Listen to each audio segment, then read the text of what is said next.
Hello and welcome to the CNBC TV 18 Budget Town Hall. I'm Shireen Bhan. We've been decoding the budget fine print for you since the budget was unveiled by Finance Minister Nirmala Sitharaman, her 7th consecutive budget. We are now joined by captains of industry to talk about the impact and the implications. A power-packed panel: Sanjeev Mehta, Executive Chairman of L Catterton India, the former MD and CEO of HUL, Anish Shah, the President of FICCI and the CEO of Mahindra Group, Zareen Daruwala, the CEO of Standard Chartered India, the President of Assocham, Sanjay Nayar, with us, also Sanjeev Krishnan, the Chairperson of PwC in India. Gentlemen and Zareen, many thanks for joining us here on the CNBC TV 18 Budget Town Hall. Sanjeev Mehta, first to you. A long speech, given the fact that the interim budget was barely 56 minutes. There's many changes. The priorities and the thrust areas remain similar to what we've seen announced by the Finance Minister in her previous budgets. What would your first take be on the impact of this budget, what it can do?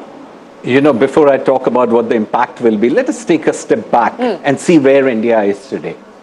Yeah, if we compare India pre-COVID to where we are now, we have grown our economy by 20%. Yeah. And it's only India and China which have done that. Look at UK or France, they are just 2% above pre-COVID. Or look at developing country like Thailand, which is at the same level as pre-COVID. So we have done remarkably well. And in the last 3 years, growing upwards of 8% has been phenomenal.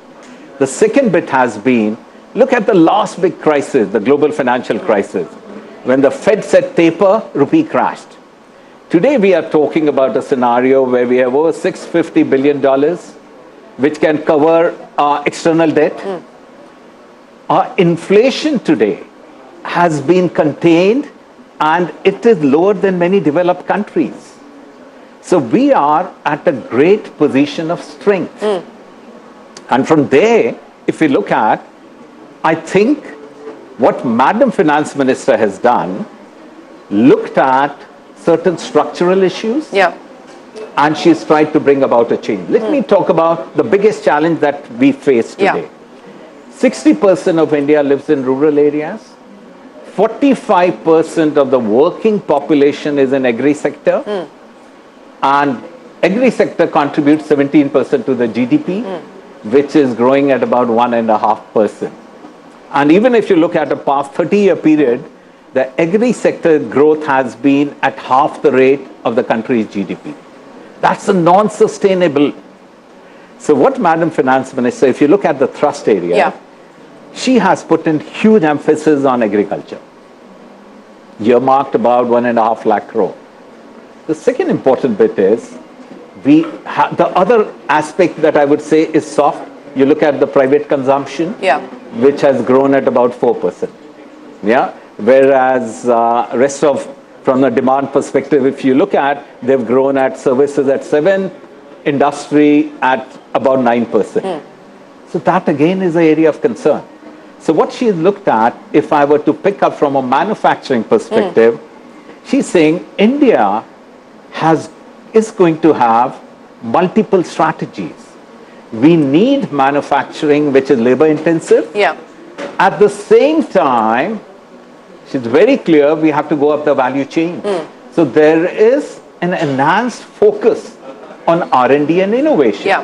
Whether you talk about modular and small nuclear reactors, or you talk about bringing in technology, digital public infrastructure in agriculture, or very importantly, the 1 lakh crore that was articulated during the interim budget.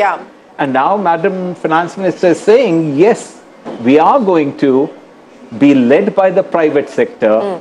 We must accept that India has to become a product nation. And India is not an either-or strategy, which often gets debated. We have to grow our agri sector. We have to grow our manufacturing. And we have to grow services. And services, if you look ahead, it will be impacted by AI. So we need to ask ourselves, what do we need to do to ring-fence services?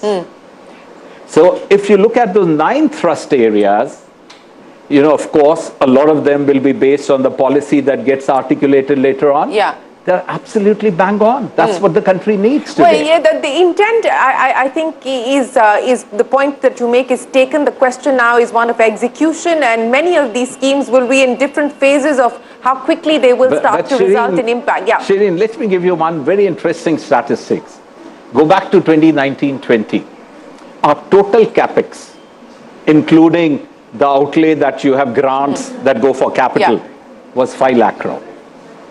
Today we are talking about the 7 ones plus 3 odd lakh crore, that totals up to 15 lakh crore. It's gone up 3x. Yeah. Now the interesting bit is, in 2019-20, the total tax collection was 13 lakh crore. Today we are talking about 26 lakh crore. So out of the delta 13 lakh crore, the government is putting 10 lakh crore in capex. Which is the right way to do. Yeah. That's a productive expenditure. Rather than putting it under revenue heads or under administration of the government, which would not have yielded the kind of benefits it has yielded and it will yield in the future. Yeah. So from that perspective, I'm very pleased with the thrust areas of the government. Well, pleased with the thrust areas of the government. That's the first word in from Sanjeev Mehta. I have many more questions for you, but let me get Anish Shah into the conversation as well. Anish, you've been with us through the course of the day, analyzing what the budget has been able to deliver on. And, to take forward what Sanjeev Mehta was saying, we find ourselves in a position of strength. Many are calling it India's sweet spot. In terms of both investment as well as consumption, Anish, does it really make a significant difference, or do you believe that the kind of growth momentum we were already seeing, that will only be further bolstered by the measures taken? Shireen, the growth momentum that we've seen has been the result of a number of actions that have been taken. And Sanjeev mentioned the capex that we had seen in 2019 and the growth we've seen in that time period. If we just take last year's budget, it had a 34% growth in capex. So those actions have helped us get that momentum. And budget is always a tricky exercise because everyone wants everything. And as we've gone through today and done a detailed look at even the fine print, I'd say this is a very impressive budget. An impressive one because it manages to address a very large number of issues and keeps us on that path, on that momentum that we have achieved already by maintaining capex at a reasonably high level of 3.4% of GDP. Also, as Sanjeev said, you've taken literally the 10 lakh crore extra that has come in to fund capex because it has a greater multiplier effect. It has focused on agriculture. It is inclusive in many ways, having addressed the needs of women, farmers, the poor, the youth. Job and skilling is a significant focus for the budget, and technology. So a large number of areas have been looked at while maintaining fiscal discipline and getting to 4.9%, which is a tough act and has been done extremely well. Yeah, Zareen, let me come to you now with some of the other changes that came in, and many changes this time around on the tax front. I think the long-term capital gains tax changes, people were hoping that it wouldn't be the case, but it has happened. And of course, the changes that have happened with respect to doing away with the indexation benefits, that certainly has many concerns, especially from the real estate sector's perspective. Other changes as well, the angel tax being abolished, the equalization levy being done away with, the corporate tax cut for foreign companies in India. Zareen, on balance, the tax announcements, what's your big takeaway on the impact? I would say, Shireen, that, I heard some of the conversations with Mr. Somnathan, etc. Actually, 20% coming to 12.5% to some extent takes care of the indexation benefit being taken away. On foreign companies, tax coming down, actually in September 19, when the tax was reduced from 30% to 22%. For foreign companies, it did not come down. So there was a 18% gap between foreign companies and domestic companies if you exclude the surcharges. So to that extent, I think this gap has been to some extent narrowed. That is what I would say. And frankly, the real estate momentum continues. If we see H1 this year, we've had 35 million square feet of residential sales. To my mind, that momentum is going to continue. Also, one other point, while we are talking of fiscal prudence, I think the fiscal deficit coming to 4.9%, government borrowing will be lesser. With the JP Morgan index inclusion, what we'll see is there'll be a good amount of demand for government paper, and that will bring down interest rates for sure. So this, to my mind, is a very big positive of lower fiscal deficit and index inclusion coming around the same time. Yeah, that fiscal deficit number being brought down to 4.9% and then 4.5% for the next year. Sanjay Nayar, what do you like from what the finance minister has delivered with budget 2024? Not being populist, they could have used that 2.3 lakh dividend and they could have stuck to 5.1 and they could have splurged. So I think it's a pretty bold budget from a political point of view of taking the long, arduous route of creating jobs. Well, first the MSMEs, the environment, the jobs, and then the core sustainable income of the people, which will drive consumption. So I think it's the right way to do it. I actually didn't think that was going to happen. So I'm pleasantly surprised. As a result, I think you're sitting with a pretty strong balance sheet at a country level. I still agree. I still think total debt to GDP is high. Deficit is going down, but the total debt is still high. I think these next 6 months, Shireen, for the next budget, we can look for a lot of things, but I think simplification of life, as defined by simplification of taxes, TDSs, GST, the IT review of 1961, if all that can get done in 6 months, I think you begin to crowd in, as we have spoken earlier, crowd in the private investments and the private capex, and that's where the SMEs begin to come in. So frankly, you've got a pretty good, after 2-3 years after COVID, this country has a very solid balance sheet. It can get even better. And frankly, they can't do anything more than this with a balance sheet, which is where it is. I think the final thing is they're crowding and saving. I think Zareen just said the way they have tackled the deficit, and hopefully they borrow lesser or same as last year. Of course, leaving the contingencies on geopolitical crisis, you will automatically have a more attractive rate structure. So, private sector in India cannot have a better cost of capital environment with underlevered balance sheet, booming capital markets. So I think it's got to be really the ease of doing business, the cost of doing business, and the consumption capex gap has to begin to bridge. And frankly, it's not only the government's job to do this, right? Even jobs and skilling, they have put it back into the private sector's court and said, look, here is some PLI kind of thing. You guys always react to incentives. So we'll go hire people and skill them accordingly. So I think it's a pretty well thought out budget. I think it was better than I thought because it is not populist at all. And, but having said that, maybe we'll talk later, but I think there is still things to do to reduce the total debt to GDP. There's enough to monetize out there. And, we have spoken about that before, and maybe we'll pick it up later. Yeah, and miscellaneous receipts, 50,000 crore rupees, that is what has been provisioned for in the interim budget and now in this budget as well. 6 months later, we've just come off a budget. We did a budget 5 months ago. We're doing a budget today, and another 6 months we're going to do another budget. It is, I don't want to think about that just yet. Let me welcome Ratin Roy into the conversation as well. Ratin, thanks very much for joining us. I'm coming to you in just a second. Sanjeev, your take from the many announcements that came in, significantly, the impact as far as the moves on FDI, or at least the intent to move further on FDI, as well as, what they've been able to do to get rid of some of the pain points for the VCP community. Shireen, I think first of all, I just want to say that, we've been discussing the 4.9.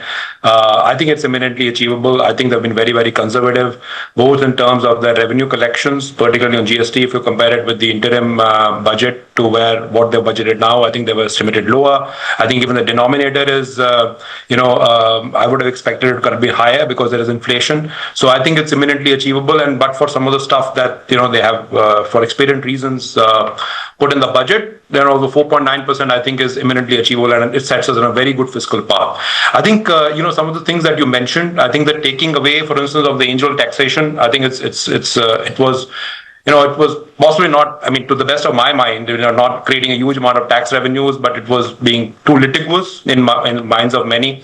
And of course, it's about desirability, about India as an investment destination. So I think that was, to me, a very critical step. I think the two issues which we have been talking about, particularly employment generation, I think that's something which has been addressed in a very significant way by all the effort that has gone in terms of skilling, etc. And in a way, for some of the large corporations, in fact, there is ask is to walk the talk, and I think it's a very, very good one. Whether you look at the GCC story, which requires significant skilling efforts, because now we're moving from cost arbitrage to really doing some value accretive work. I think the whole skilling gap, bridging the skilling gap, will hopefully create significant employment. And of course, with the MSME, a bunch of norms, a bunch of things that have come on for the MSMEs in terms of credit lines and others, I think it will certainly help, because the question really was that I'm willing to invest, but does India have the supply chain to be able to make sure that I can create sustained scaled businesses over a period of time? And I think that's something which has come through. I think on the ease of doing business, I completely agree with Sanjay. I think there is some more work to be done, but even steps that have been taken today, including how do you, let's say, shutting down an LLP if you so wish on a voluntary basis,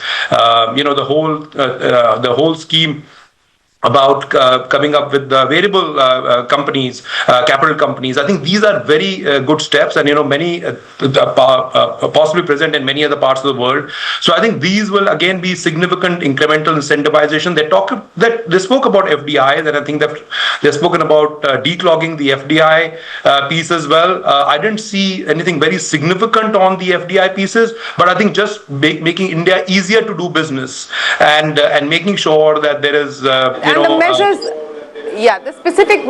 the specific measures are yet to be rolled out. The intent is to roll those out, and we did have the Economic Affairs Secretary give us an indication or a glimpse of what the government is thinking at this point in time. I'll come back to you in just a second, Sanjeev, but let me bring Ratin into the conversation. You've obviously pored over the fine print, Ratin, and pored over the numbers in specific. So your first take on Budget 2024.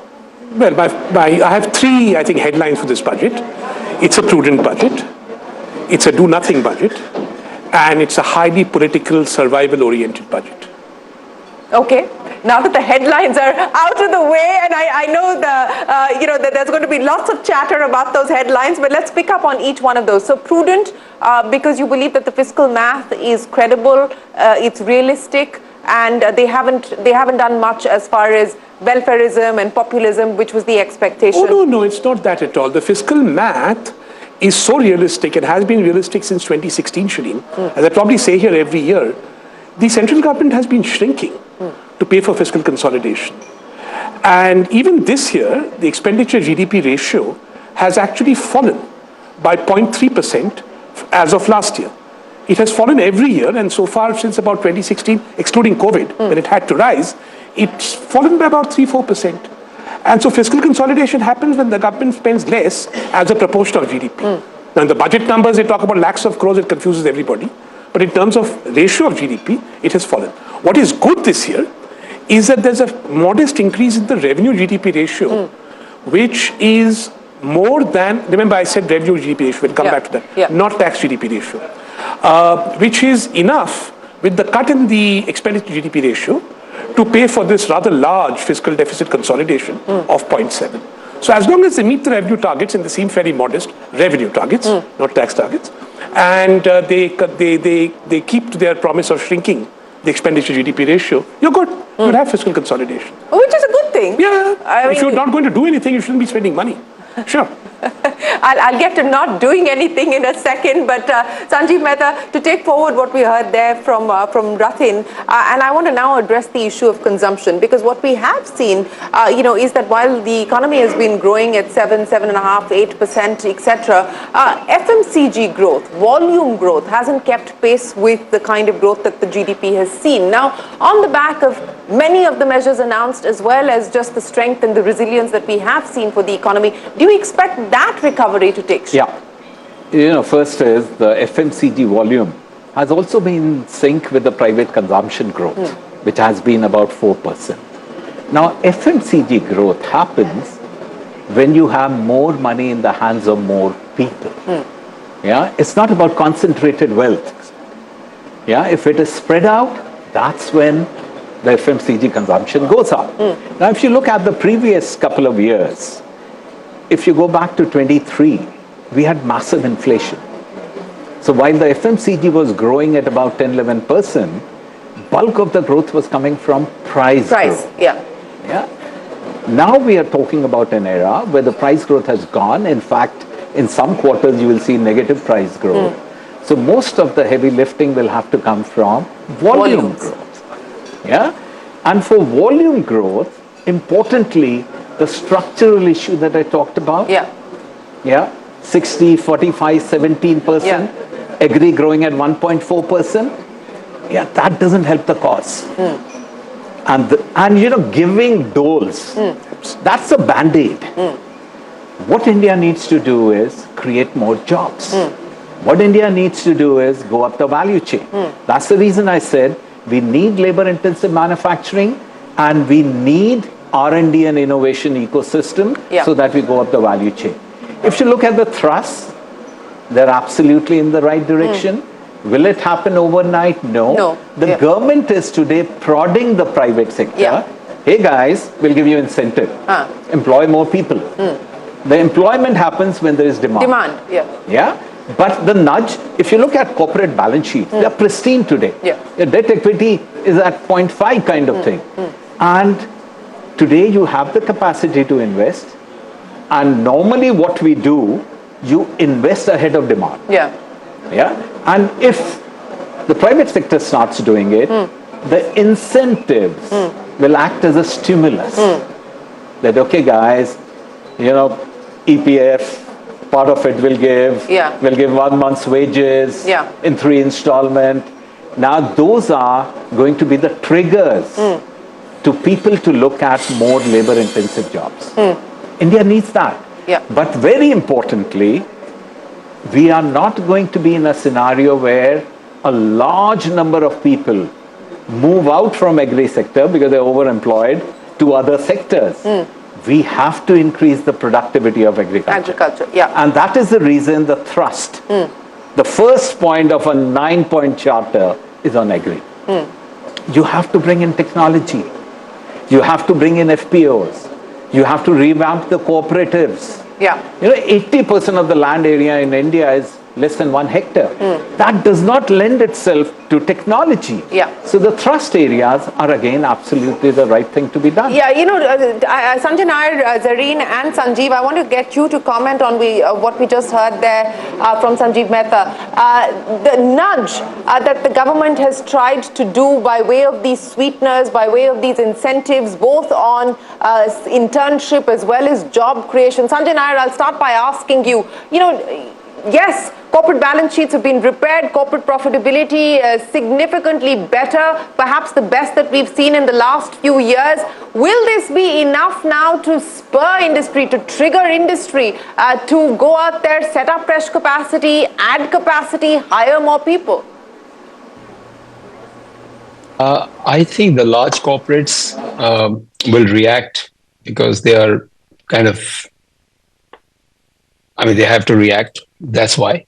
But I think the real economy here is the MSMEs, and I think they react when there is demand and they have some pricing power, and they're not just price takers.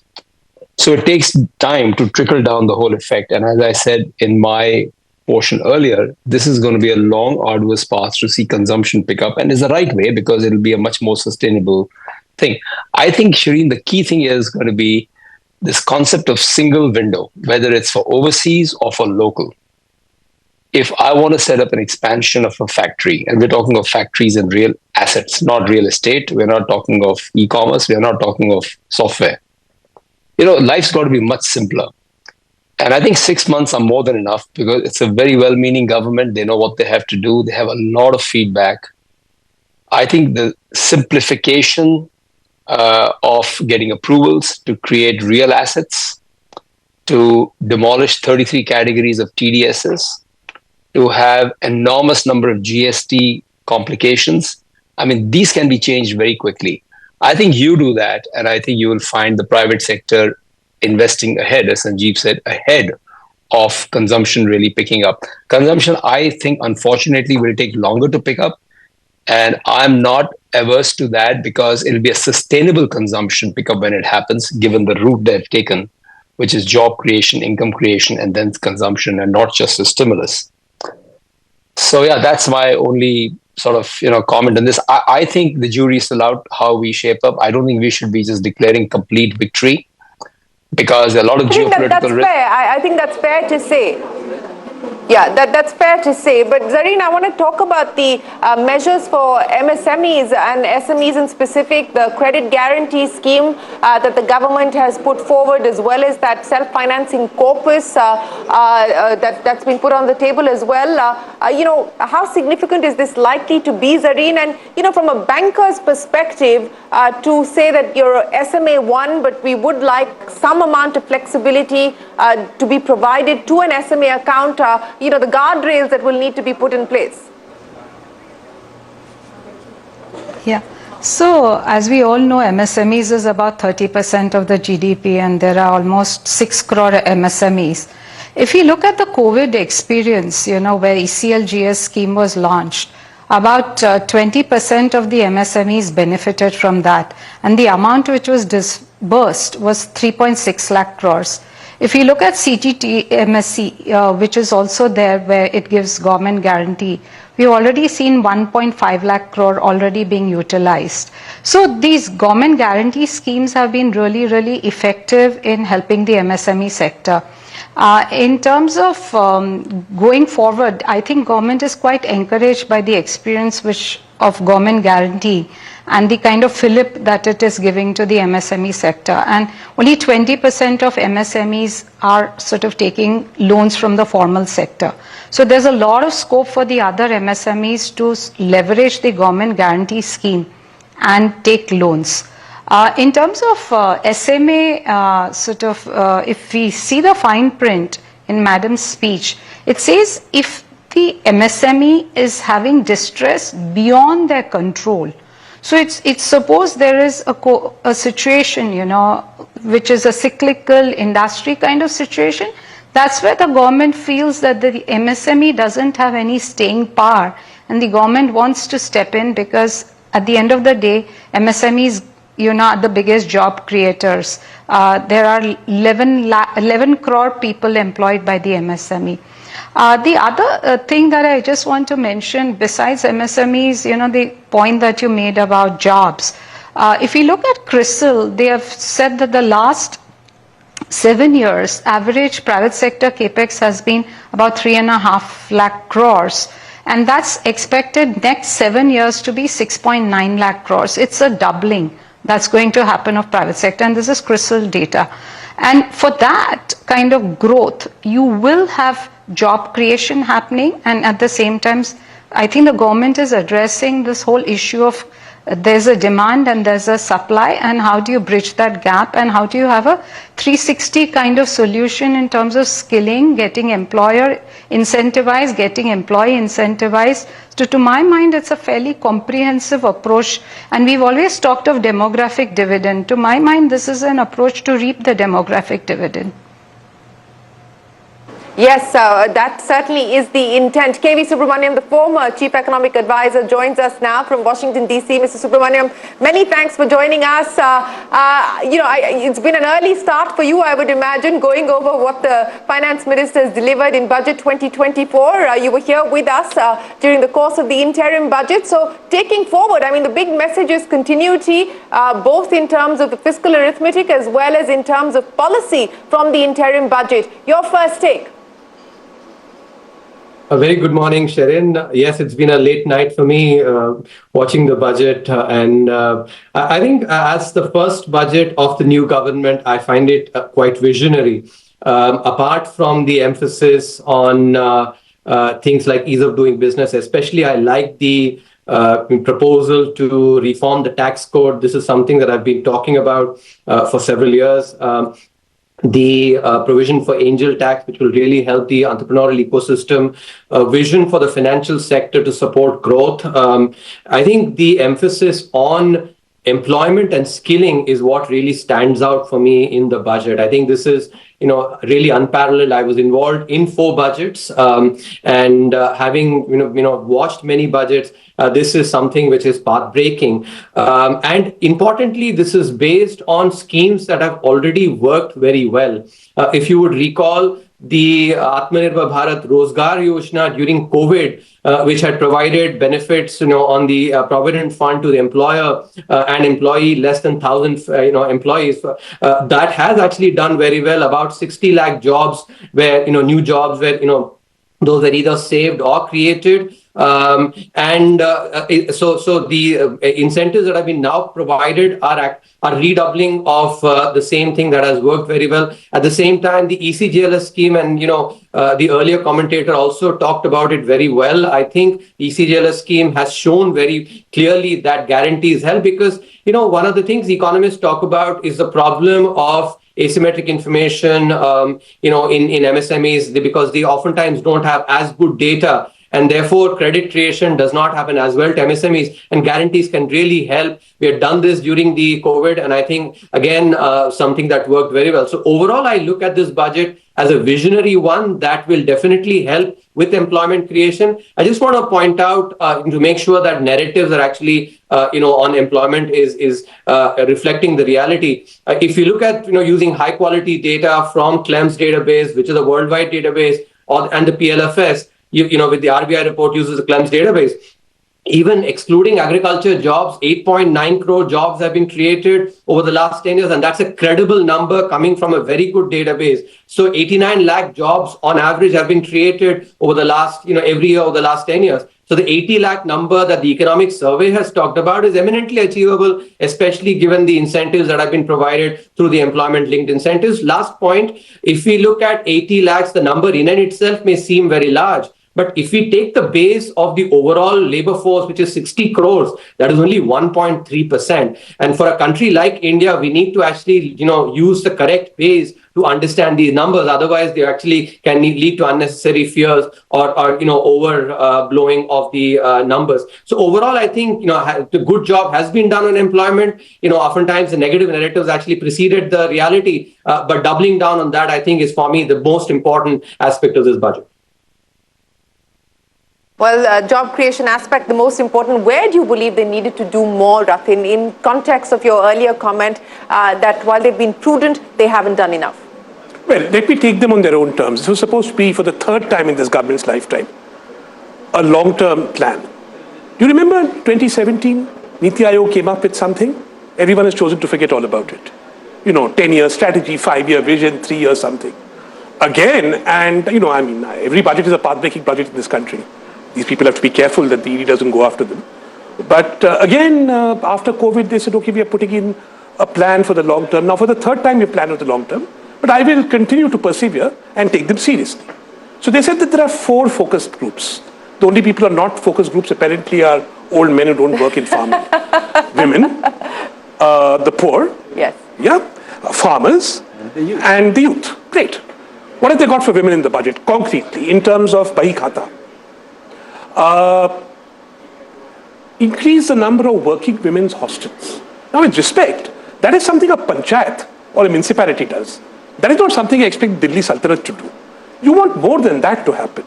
What have you got more than that? You've got lovely words, which a corporate PR agency could provide. Saturation. No numbers. We will saturate our schemes so that women have opportunities, etc., etc. Fine, we'll wait and see, but it's not enough for me. I expect budgets to be analytically more rigorous. Farmers. Now, I said to you, the third thing they've done, it's a political survival budget. What is the one thing this government has been terrified of? It's been terrified of farmers coming and trying to get into Delhi. We've seen that twice. What has that been about? That's been about MSP. What has the government done concretely in terms of rupees and paise? It's given an MSP. That is good. I'm not denying that that is good, but that is happening as a political response. It is not an optimal response. The key constraints farmers have, which oddly enough, Van, the chief economic advisor, brought out in his economic survey yesterday, was absolutely right. The key constraint farmers face is that this government and others, because they're in hock to the middle class, the rich middle class, when, say, potato or onion prices rise and the farmers have a chance to make some money for a change, they flood the country with imports or they impose export bans. I was expecting a commitment from this government not to do that. Of course, they haven't made such a commitment because they're worried about the middle class. It's heavily BJP voting. So that's also political. So this has not been addressed. So that's women, nothing. Farmers, except for political MSP, nothing. Youth. They have done something they've done very well. They've always done it well. They've borrowed from the opposition. They have picked up the Congress Party manifesto, apprenticeship employment plans. But the problem is that they have done it in a clumsy, disorganized fashion, and the math is all wrong. I'll just give you one example.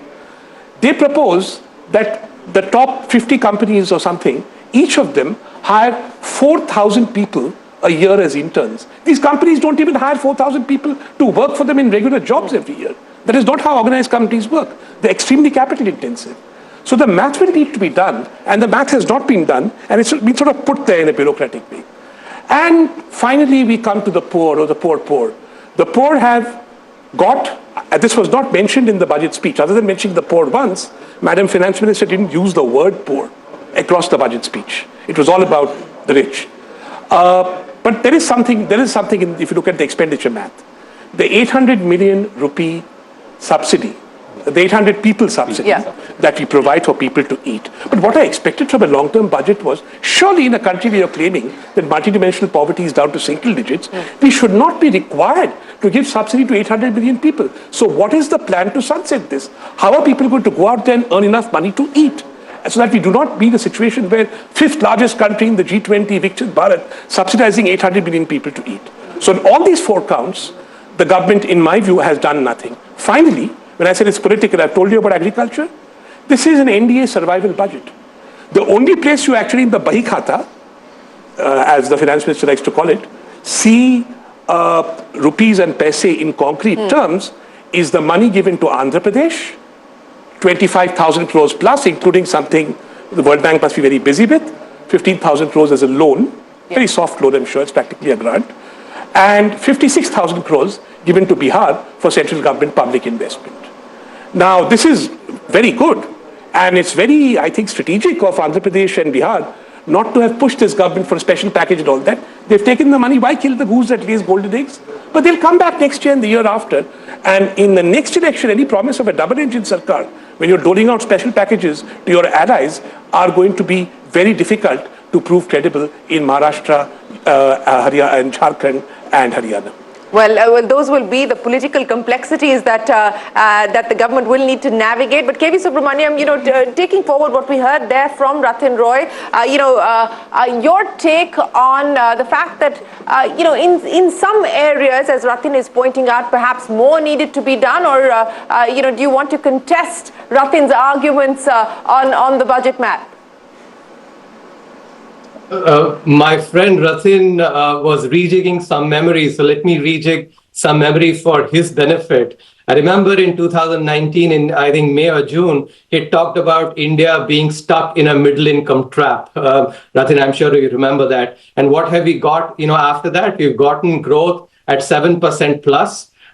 So I think it is important to sort of look at it in a far more balanced manner. I think the viewers would have heard Ratin would actually see he's choosing to focus on all the aspects that are, that possibly need improvement. I'm not someone who actually will say that there, all, hunky-dory. There is actually definitely areas to work on. But at the same time, I will choose to highlight aspects that, are positive and where credit needs to be given. I think the fact is that indeed, India has emerged out of COVID despite the Ukraine war, with inflation that was much lower than that in the advanced economies, significantly higher growth despite the headwinds globally, and at the same time job creation. I think the recent RBI report clearly shows. So as an economist, I think people like Ratin should also look at some of the aspects that are positive and give a more balanced view. Yes, and that's what we're attempting to do here on this program, get a diverse cross-section of views. But I am going to give closing comments, and I'll start with you, Mr. Subramaniam. Closing comments from you on the road ahead and what the expectation now is in terms of the announcements made, but what you would now like to see in terms of follow-through. I think the first thing I would want to see is that the proposal for rewriting the income tax code, which the Honorable Finance Minister has mentioned 6 months. I think that is important. You would recall, Sherin, in 2019, there was a report, and I was a member of that, that the entire tax code has been rewritten with the number of provisions and the number of pages significantly decreasing. This is an important aspect of the ease of doing business because, whether it's individuals or corporates, for them, having a seamless and a very easy interaction with tax authority is a critical element. So given that our Income Tax Act is from 1961 and there's been a lot of patchwork amendments over the last 80 odd years, I think rewriting the direct tax code will really help in the ease of doing business and will also give more power to the faceless assessments that have been instituted. So that's an aspect that I want to see. At the same time, I think, some of the steps that have been taken on employment need to be followed up very clearly. I'm hoping that the labor law changes that were announced during the COVID time, states come together to, implement the subordinate legislation. That was a very important piece of legislation for manufacturing sector growth. The industrial parks that have been talked about in this budget, those will fructify far better if the labor laws, the 4 codes are completely operationalized. So these are critical aspects that I think the angel tax removal of that is very important from the perspective of the startup ecosystem. I hope, startup ecosystem will take up. And I think finally, I want to mention that the private sector needs to step up further. I think, overall, private capex has improved very well. Some of those who actually said private capex has not happened, the data does not bear that. 19.8%. That's what the economic survey shows, in 2023. That's a growth. And Axis Research, which is what the survey points out, also similar growth in 2024. So, but I think there is still scope for investment to pick up, given that the dual balance sheet problem is actually a thing of the past. We should be aspiring to get to about 40% of GDP as investment, and private, sector needs to step up more in that direction. So these are my expectations in the coming year. Yes, and those are some of the expectations that the economic survey also pointed at. Sanjeev, I'm going to give you the final comment. Sanjeev Krishnan, and I'll come to Sanjeev Mehta then to close things out. Sanjeev, on balance from an investor perspective, an investment perspective, and especially on the capital gains side, the changes that have come about, do you believe that that's likely to sour the sentiment as far as the investment mood is concerned? Not really. I don't think so. And I think, the way the markets landed at the end of the day sort of showed that. I think the markets have been giving enough and good returns, we all pay taxes when we get good returns. So I think it's only fair. I do want to make one comment. I think, the whole piece on sustainability was something that I found was a little bit lacking. And I know that there was a mention of taxonomy for climate finance. I do believe that the growth has to be inclusive and sustainable both. And from that standpoint, today, and Zareen can say maybe, getting green financing even 5 to 10 bips lower is very hard. So I think how we can get that going in terms of execution of the plans and what has been said today will be critical. Inclusiveness and sustainability, those will be the key focus areas for execution from my standpoint. The green transition roadmap also something that the finance minister spoke about, but that's a work in progress. So we'll wait to hear more. Ratin, very quickly. Very quickly, I agree with Mr. Subramaniam, one should be balanced. So I already said it's a prudent budget, and the government, since he mentioned 2019, didn't do something silly like propose sovereign foreign borrowing, which was then shot down, mercifully. So they haven't done silly things. They've learned after Demon, after those, to not do silly things. And, you know, it is best to be modest when you have nothing much to do. So this government has been modest, and for that reason, there are many good things to say. The budget speech was short. The government has been modest about the fact that it's doing nothing. It hasn't tried anything silly. It's kept things prudent. That's fantastic. Sanjeev Mehta, the closing comments with you. Yeah, Shireen, there are two ends of the spectrum. Yes. Acute capitalism, which is unequal sharing of benefits. Acute socialism, which is equal sharing of miseries. I think what the government has gone about is what I would call as compassionate capitalism. Yeah. 20% after the COVID, the economy has grown, which is fabulous, best in class. But I have one request for you, Shri. We, as Indians, put huge focus on the central budget. We never look at the state government's budget or the municipal corporation's budget. Can CNBC start? We do. We look at state budgets. As close a focus on the state government's budgets, because that's the other side of the coin. Yeah. We won't be able to grow unless we have a very clear strategies in each of the states of how they bring about competitive advantage for their states. No, a point well taken, and we do, by the way, look at state budgets as well, and I agree with you that for us to be firing on all cylinders, we will need, because all the regulatory approvals, the ease of doing business, all of that is actually state-related, much more than it is center-related. So point well taken. Sanjay and I are completely out of time. Very quickly, final closing point. I was just going to say the world is getting quite insular. It's not that global. I know it's not a budget topic, but the whole effort of FTAs to do corridor by corridor is extremely important. And we've got to tie up the FTAs with inviting capital and technology, whether it's China or not China, doesn't matter. But the way we are going about doing UK, EFTA, I think are very welcome. We got to be supercharged about it. We need the capital. We need the technology. We got to create the industrial zones. And we got to make it easy for these folks to come in here, manufacture in India, for India and for the world. I think it's critical. We've got to get more independent of this whole globality because, frankly, I don't know what's going to happen in terms of the global world at large. So we got to be pretty independent. Well, that is a risk factor, the global uncertainty or the continued global uncertainty that we're faced with. But Sanjay Nayar, Sanjeev Krishnan, Zareen Daruwala, KV Subramaniam, Sanjeev Mehta, Ratin Roy, many thanks for joining us here on the CNBC TV 18 Budget Town Hall with your insights, not just on the announcements that have been made in the budget, but more importantly, what the road ahead looks like and what the unfinished agenda will need to factor in. Appreciate your time here. We will take a break. There's a lot more coming up. Don't go anywhere. We're back in a moment with more.